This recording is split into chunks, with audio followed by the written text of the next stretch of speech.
Pada malam hari ini saya bersyukur kepada Tuhan. Saya akan perkenalkan terlebih dahulu nama saya. Nama saya Pendeta Yosua Muhammad Yasin.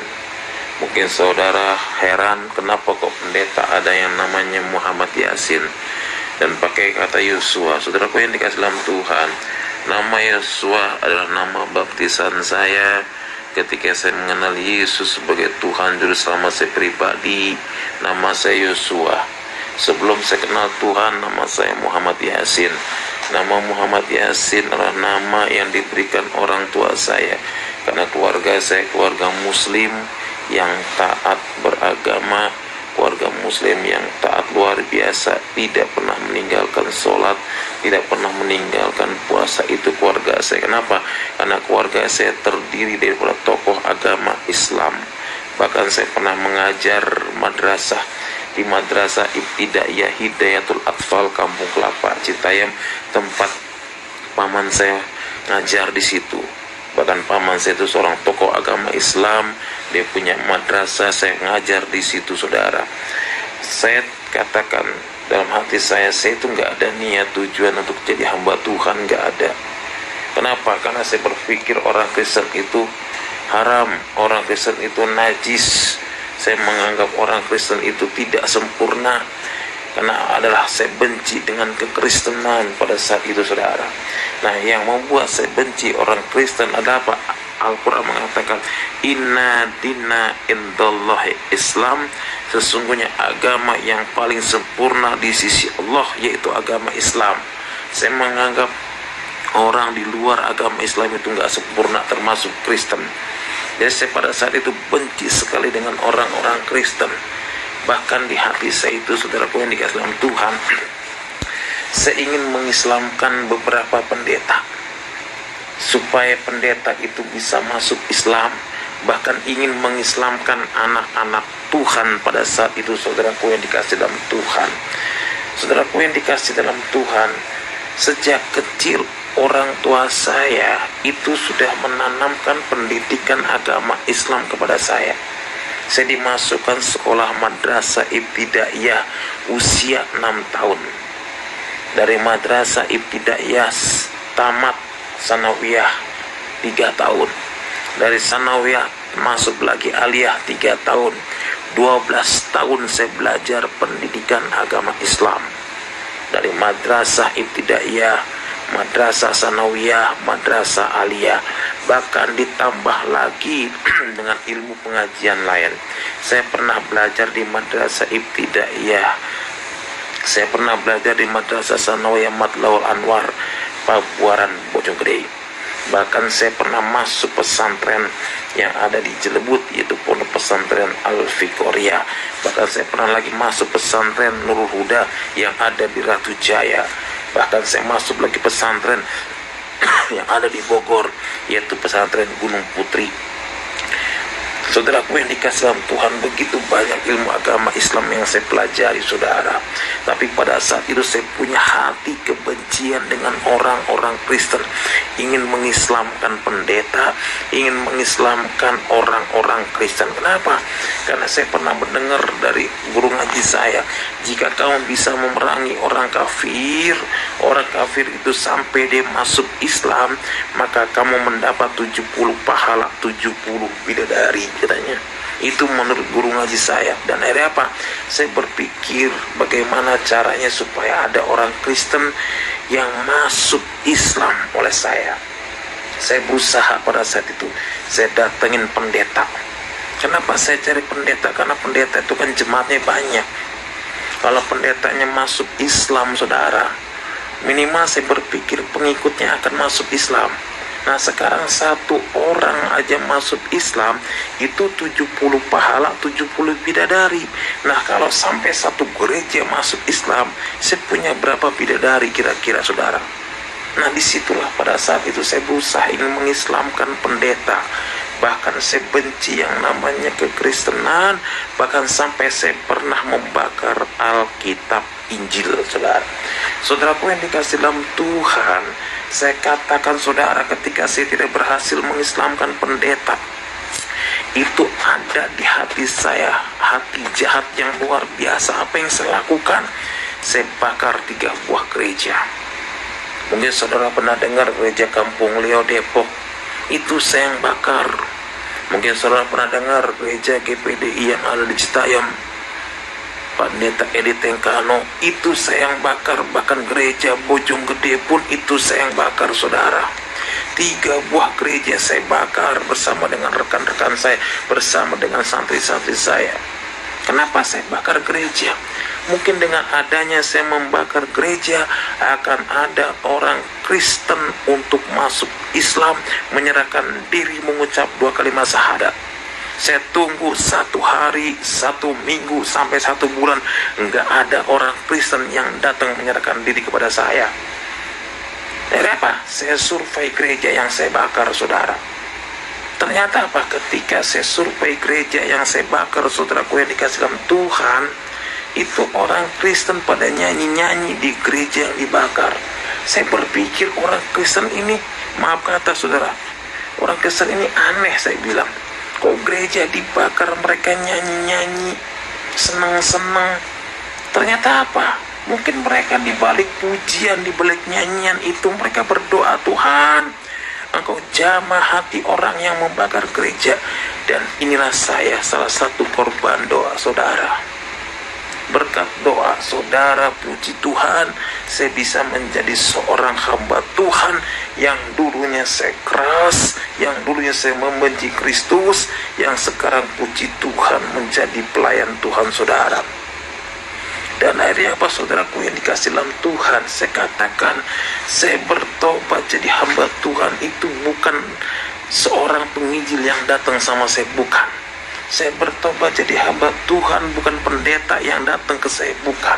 Saya bertobat jadi hamba Tuhan, bukan ada orang Kristen yang nginjili saya, tidak. Tapi Yesus yang menjamah hati saya. Karena firman Tuhan berkata, bukan kamu yang memilih aku, tetapi aku yang memilih kamu. Saudaraku yang dikasih dalam Tuhan, kita nggak bisa lari dari panggilan Tuhan, saudara. Akhirnya apa, saudara? Tuhan ini manggil saya melalui peristiwa yang sangat unik, peristiwa yang luar biasa, yang tidak pernah saya alami, saudara. Saya dijamah Tuhan Yesus melalui 2 mimpi yang saya alami. Dan mimpi ini berturut-turut, saudara. Yang pertama apa? Yang pertama ketika saya habis sholat Isya, saudara, langsung saya tidur. Ketika saya tidur, Tuhan kasih mimpi sama saya. Apa mimpinya? Di dalam mimpi tersebut ada cahaya sinar yang menerangi tubuh saya, dan cahaya itu mengeluarkan suara yang sangat lembut. Dia berkata, akulah jalan, kebenaran, dan hidup. Tidak ada seorang pun yang datang kepada Bapa kalau tidak melalui aku. Saya nggak pernah mendengar ayat ini. Ini mimpi yang saya alami, saudara. Akhirnya saya terbangun dalam tidur saya. Ketika saya terbangun dalam tidur, saya seolah-olah ini mimpi nyata. Karena sekujur tubuh saya penuh dengan keringat, saudaraku yang dikasih dalam Tuhan. Dan akhirnya saya masuk ke kamar mandi, saya ngambil air sembahyang, saya sholat. Habis sholat pas jam 4 saya mau bangun sholat subuh. Ayat yang saya mimpikan ini terngiang-ngiang di telinga saya, selalu teringat terus oleh saya. Ngajar ngaji saya teringat ayat mimpi itu. Mau jadi imam saya teringat mimpi itu. Terus saya dihantui oleh mimpi itu. Bahkan 3 kali berturut-turut mimpi itu selalu menghantui saya. Dan akhirnya saya coba-coba bertanya kepada paman saya, seorang kiai. Saya bilang, paman, saya mau tanya sama paman. Tanya apa ya, silakan. Begini paman, saya pernah dikasih mimpi. Di dalam mimpi tersebut ada cahaya sinar yang menerangi tubuh saya, dan cahaya itu mengeluarkan suara yang sangat lembut. Dia berkata, akulah jalan, kebenaran, dan hidup. Tidak ada seorang pun yang datang kepada Bapa kalau tidak melalui aku. Apa artinya ini paman? Paman saya hanya bisa bilang, coba Yasin, kau buka Al-Quran yang jumlahnya 6.666 ayat, yang terdiri daripada 30 juz 114 surah. Buka, cari di Al-Quran. Saya buka Al-Quran, bolak-balik saya buka Al-Quran, pengen tahu ayat ini adanya di Al-Quran apa. Akulah jalan, kebenaran, dan hidup. Tidak ada seorang pun yang datang kepada Bapa kalau tidak melalui aku. Apa ini? Saya gali Al-Quran, saya buka, nggak ada. Lalu saya bilang lagi kepada paman saya bilang, saya sudah buka Al-Quran, ini nggak ada, nggak ketemu ayat ini adanya di mana. Terus paman saya bilang, kamu punya guru ngaji, datang ke guru ngaji kamu. Akhirnya saya datang ke guru ngaji saya karena saya penasaran dengan mimpi ini. Saya tanya sama guru ngaji saya bilang, Abah, saya pernah dikasih mimpi. Di dalam mimpi tersebut ada cahaya sinar yang menerangi tubuh saya, dan cahaya itu mengurang suara yang sangat lembut. Dia berkata, akulah jalan, kebenaran, dan hidup. Tidak ada seorang pun yang datang kepada Bapa kalau tidak melalui aku. Apa artinya ini, Abah? Guru ngaji saya bilang, Yasin, kamu lakukan sholat istikharah, karena ini mimpi dari setan katanya. Sekarang kamu pulang, ambil kembang 7 rupa ke sini.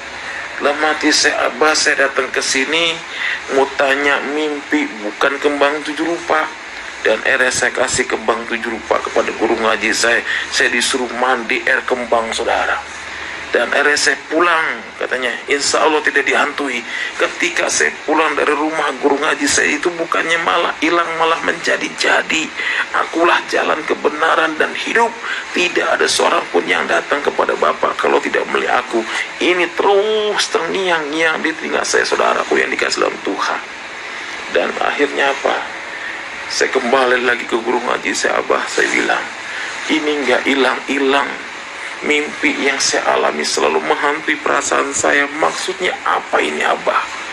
Terus guru ngaji saya bilang, Yasin, sholat istikharah, minta petunjuk ke Kanjeng Gusti Allah.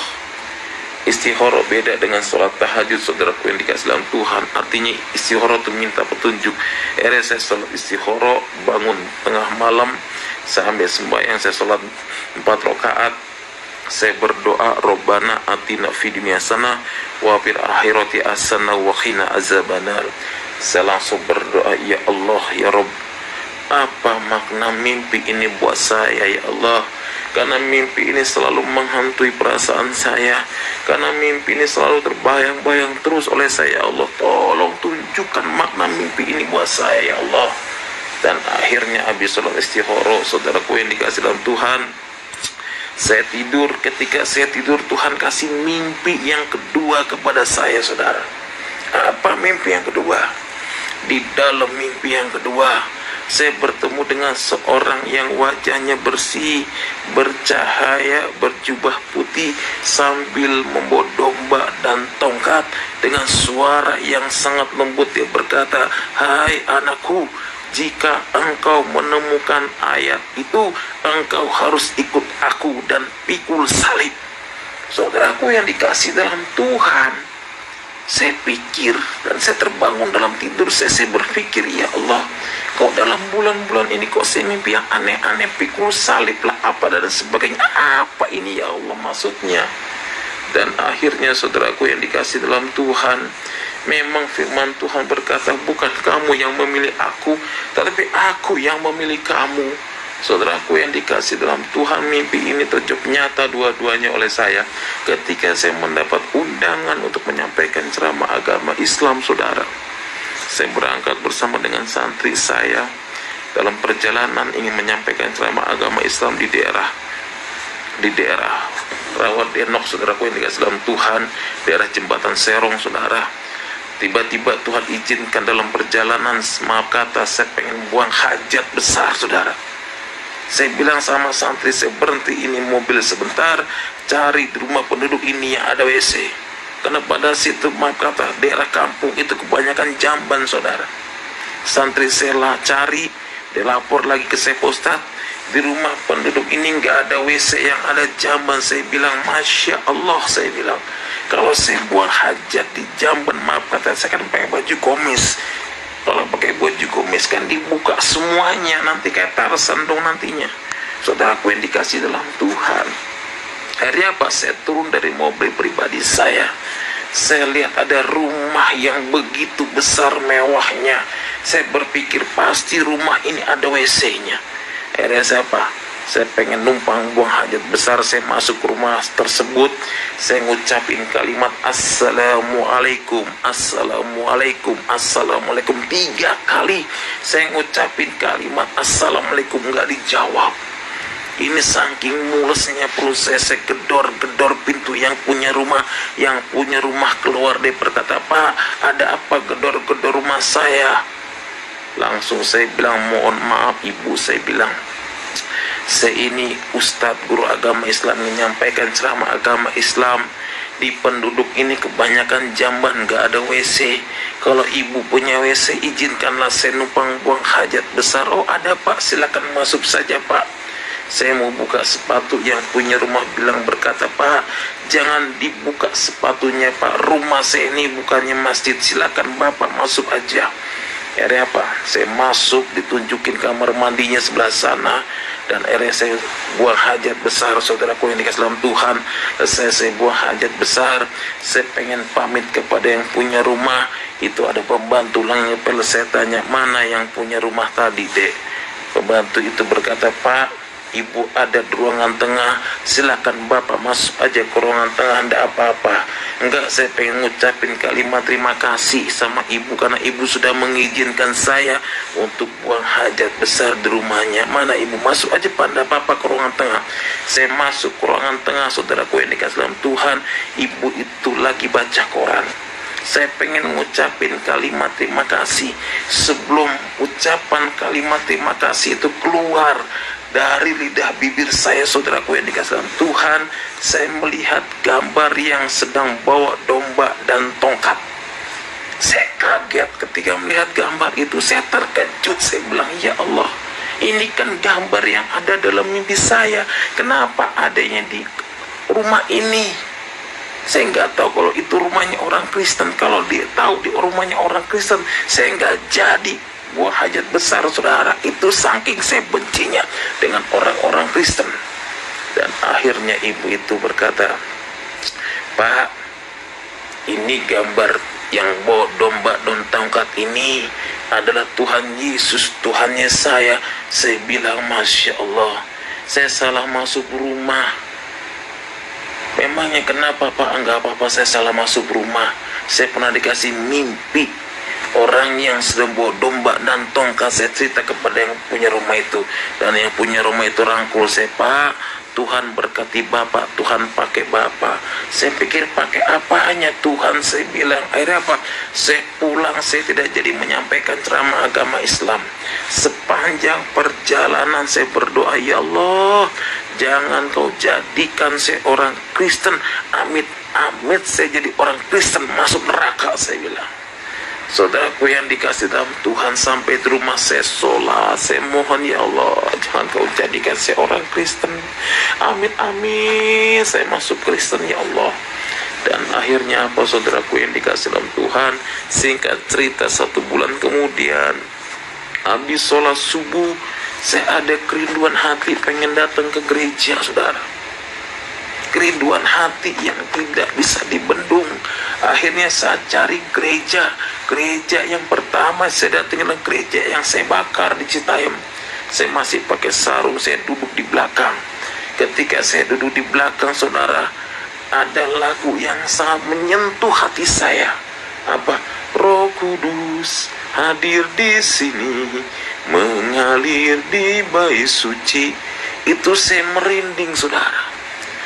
Lagu itu dinyanyikan, pendeta naik ke atas mimbar, dan pendeta itu berkata kepada jemaatnya, "Mari sama-sama kita buka Alkitab kita." Apa yang dibuka? "Akulah jalan, kebenaran, dan hidup. Tidak ada seorang pun yang datang kepada Bapa kalau tidak melalui Aku." Saudaraku yang dikasih dalam Tuhan, ketika pendeta dengar saya bacakan khotbah seperti itu, saya kaget luar biasa. Saya terkejut, "Ya Allah, ini kan ayat yang ada dalam mimpi saya, yang saya cari-cari di Al-Quran, nggak ada." Saya bilang, "Kenapa ada di orang Kristen?" Saya bilang, ayatnya orang Kristen, Alkitabnya orang Kristen, saya benci. Saya bilang, "Kenapa sebelum saya kenal Tuhan Yesus, saya orang yang paling jahat membakar gereja, orang yang paling jahat membakar Alkitab Injil," saudara. Saudaraku yang dikasih dalam Tuhan, akhirnya apa? Selesai pendeta itu khotbah, pendeta berkata, saudaraku yang dikasih dalam Tuhan, saya mengundang saudara yang pertama kali hadir datang ke gereja ini, silakan maju ke depan. Karena saya merasa saya orang yang pertama kali datang ke gereja itu. Akhirnya apa? Saya maju ke depan. Ketika saya maju ke depan, itu pendeta tumpang tangan, dia berdoa bersama dengan jemaatnya. Mari sama-sama kita tumpang tangan, kita berdoa buat anak Tuhan yang pertama kali ke gereja. Ketika saya ditumpangin tangan, itu pendeta nyanyi lagu yang luar biasa. Lagunya saya ingat betul, saudara. Mengalirlah kuasa Roh Kudus, mengalirlah di tempat ini. Ketika saya dengar lagu tersebut, saya menangis luar biasa. Ketika saya menangis, saya teringat membakar gereja. Ketika saya menangis, saya teringat membakar Alkitab. Ketika saya menangis, saya teringat ingin mengislamkan pendeta. Dan pendeta itu habis doakan saya, dia peluk saya, dia berkata, Pak, Tuhan berkati Bapak, Tuhan pakai Bapak. Saya teringat kalimat Tuhan pakai ketika saya buang hajat besar, saudara. Dan ketika saya di gereja, dan tiba-tiba ada omah-omah menghampiri saya, Pak, Tuhan berkati Bapak, Tuhan pakai Bapak. 3 kali kalimat Tuhan pakai, saudara. Saudaraku yang dikasih dalam Tuhan, akhirnya habis dari gereja saya pulang, saudara. Ketika saya pulang, yang namanya guru agama Islam, saudaraku yang dikasih dalam Tuhan, saya cuci kaki saya dengan tanah 7 kali, air 7 kali, sabun 7 kali. Saya berdoa tobatan nasuha, ya Allah, saya nggak mau ke gereja lagi, karena gereja punyanya orang kafir, saya bilang. Saudaraku yang dikasih dalam Tuhan, karena firman Tuhan berkata, bukan kamu yang memilih aku, tetapi aku yang memilih kamu. Kita nggak bisa lari dari panggilan Tuhan, saudara. Saudaraku yang dikasih dalam Tuhan. Dan akhirnya selama 1 bulan penuh, saya datang ke gereja, saudara. Setiap minggu saya ke gereja sembunyi-sembunyi. Ada pepatah mengatakan, walaupun bangkai disembunyikan di mana, pasti bahunya akan kecium juga, saudara. Dan saudaraku yang dikasih dalam Tuhan, saya ketahuan ke gereja oleh keluarga saya, oleh paman saya. Ketika saya pulang dari gereja, disitulah terjadi malapetaka buat saya. Saya harus mengalami penganiayaan yang luar biasa. Saya harus diusir oleh keluarga, bahkan saya harus disiksa oleh keluarga saya. Saudaraku yang dikasih dalam Tuhan, saya disiksa, dicambuk oleh keluarga saya, dan diusir oleh keluarga saya, karena saya menerima Yesus sebagai Tuhan dan Salvasi pribadi.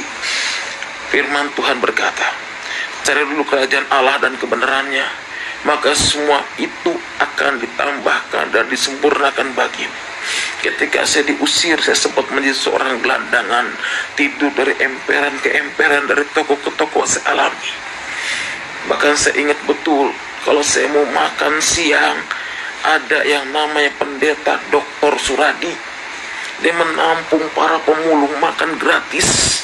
Saya datang ke situ makan bersama-sama dengan pemulung. Seorang guru agama Islam, saudara. Ketika dia terima Yesus, harus mengalami penderitaan yang luar biasa. Harus menjadi seorang gelandangan. Tapi kasih Tuhan yang begitu dahsyat, kasih Tuhan yang luar biasa, Tuhan tidak pernah membiarkan saya sampai tergeletak. Tuhan tidak pernah membiarkan saya sampai jatuh. Akhirnya luar biasa, Tuhan pertemukan saya dengan seorang ibu yang baik hati, yang saat ini menjadi ibu rohani saya, yaitu Ibu Els Rombot. Beliaulah ibu rohani saya, yang mengangkat saya menjadi anak angkatnya, yang membimbing saya, membina saya, bersama dengan hambanya Bapak Pendeta John Numenta. Beliau adalah gembala sidang GPDI yang rendah hati, bahkan sekum yang luar biasa, saudara. Jabatan beliau sekum sekarang di GPDI. Beliau rendah hati, beliau yang membimbing saya, beliau yang mengarahkan saya. sampai saya bisa menjadi hamba Tuhan, saudara. Bahkan saya disekolahkan oleh Tante Elas Rombong, sekolah pendeta, saudara. Saudaraku yang dikasih dalam Tuhan. Dan akhirnya Pak, saudara, ketika saya bertemu dengan Tante Elas Rombong, saya dibimbing dan dibina menjadi seorang hamba Tuhan. Bahkan Om John Lumenta yang membimbing saya dan membina saya menjadi seorang hamba Tuhan, seorang ustadz yang radikal, seorang ustadz yang membenci Kristen.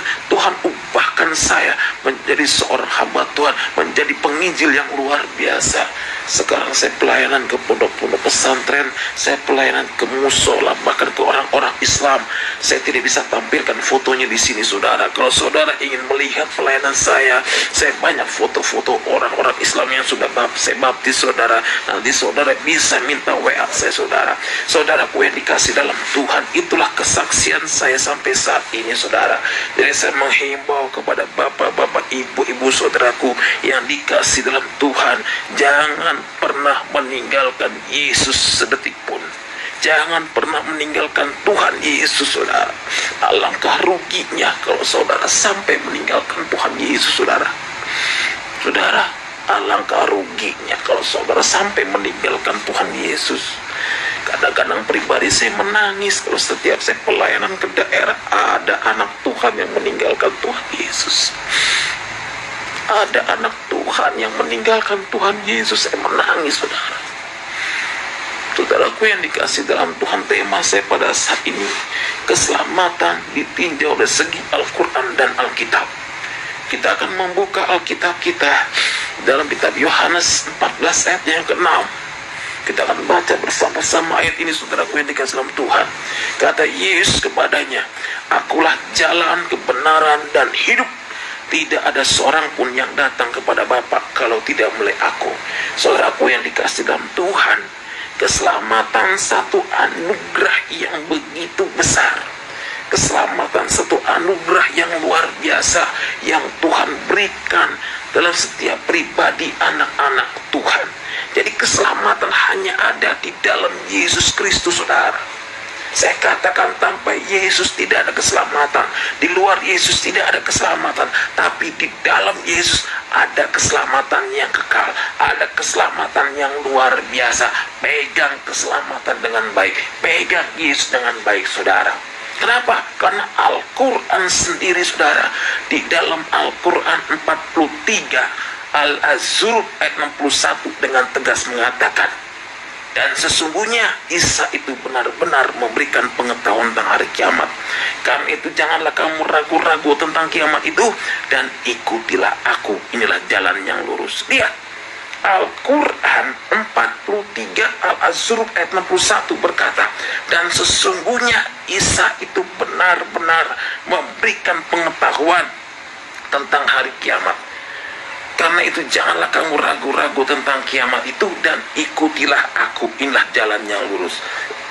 Saudaraku yang dikasih dalam Tuhan, Al-Quran dengan tegas mengatakan, sesungguhnya Isa benar-benar memberikan pengetahuan tentang hari kiamat. Kalau Isa bisa memberikan pengetahuan tentang hari kiamat, yang menjadi pertanyaan, dia itu Tuhan, manusia apa nabi? Yang bisa memberikan pengetahuan tentang hari kiamat hanya Tuhan. Jadi semata-mata Yesus itu adalah Tuhan. Ini sudah ada dalam Al-Quran 43 Al-Azruf ayat 61. Dan sesungguhnya Isa itu benar-benar memberikan pengetahuan tentang hari kiamat. Kalau dia bisa memberikan pengetahuan tentang hari kiamat, berarti kan dia maha tinggi. Dia Allah yang begitu dahsyat. Dia itu Tuhan, saudara. Makanya ketika saya dikasih mimpi seperti itu, saudara, bahwa jawabannya sudah ada di Al-Fatihah. Ihdinas siratal mustaqim. Ya Allah, tunjukkanlah aku ke jalan yang lurus. Jalan yang lurus sudah ada melalui siapa? Melalui Isa alaihissalam, melalui Yesus Kristus. Makanya dalam Alkitab Yohanes 14 ayat 6 dikatakan, "Akulah jalan, kebenaran, dan hidup," saudara. Jadi kalau saudara sudah menerima keselamatan tersebut, saudaraku yang dikasih dalam Tuhan, saya katakan jangan pernah tinggalkan Yesus, saudara. Karena jabatan kau tinggalkan Yesus, Karena pernikahan kau tinggalkan Yesus, rugi hidup ini kalau kau meninggalkan Tuhan, saudara. Saudaraku yang dikasih dalam Tuhan, saya kadang-kadang saya katakan sekali lagi, saya menangis kalau lihat ada orang Kristen yang sampai dia meninggalkan Tuhan. Dia sudah pelayanan, dia tinggalkan Tuhan karena pernikahan, ikut suami, ikut istri. Saudaraku yang dikasih dalam Tuhan, jangan sampai gadaikan Yesusmu, saudara. Pertahankan imanmu, pertahankan Yesusmu, saudara, sampai akhir hayatmu, sampai Tuhan panggil inna lillah wa inna ilaihi rajiun. Aku tetap cinta Yesus, saudara. Saudaraku yang dikasih dalam Tuhan, jadi satu lagi ayat Al-Quran mengatakan, saudara, jadi hanya Yesus satu-satunya jalan juru selamat. Saudaraku yang dikasih dalam Tuhan, jadi Al-Quran dalam 43 ayat 61 itu dengan tegas mengatakan, dan sesungguhnya Isa itu benar-benar memberikan pengetahuan tentang hari kiamat. Karena itu janganlah kamu ragu-ragu tentang kiamat itu, dan ikutilah aku, inilah jalan yang lurus. Kalau Isa sudah memberikan jalan yang lurus, berarti dia benar-benar Tuhan. Makanya bangga dalam pribadi saudara dan saya, engkau menerima Yesus sebagai Tuhan Juru Selamat pribadi. Saudaraku yang dikasih dalam Tuhan, ialah khotbah saya pada malam hari ini, khotbah yang singkat, saudara. Sehingga pada malam hari ini saudara yang mendengarkan khotbah saya di YouTube, saudara diberkati Tuhan luar biasa. Ada kelanjutan khotbah saya nanti, saudara. Saya akan membuka nanti khotbah saya yang kedua, yaitu kebenaran di atas kebenaran, saudaraku yang dikasih dalam Tuhan. Jadi pada malam hari ini saya akan berdoa buat saudara. Sekali lagi, jangan pernah tinggalkan Tuhan Yesus. Tetap pertahankan imanmu, tetap pertahankan Yesusmu. Mari tundukkan kepala, kita berdoa. Segala puji, hormat, kemuliaan hanya bagi nama Tuhan Yesus. Terima kasih atas pertolongan Tuhan, atas penyertaan Tuhan yang begitu dahsyat dan luar biasa. Pendengar YouTube, penonton YouTube yang Tuhan berkati, mereka yang sudah menyaksikan siaran hamba-Mu ini, Tuhan berkati mereka. Tanamkan iman yang kuat kepada mereka. Jangan sampai mereka meninggalkan Engkau. Apapun yang terjadi, apapun masalah mereka, apapun pergumulan mereka, mereka akan tetap setia akan Engkau. Berkati anak-anak Tuhan yang sudah mendengarkan YouTube, yang melihat YouTube pada malam hari ini, ya Tuhan. Terima kasih ya Bapa, dalam nama Tuhan Yesus. Haleluya, haleluya.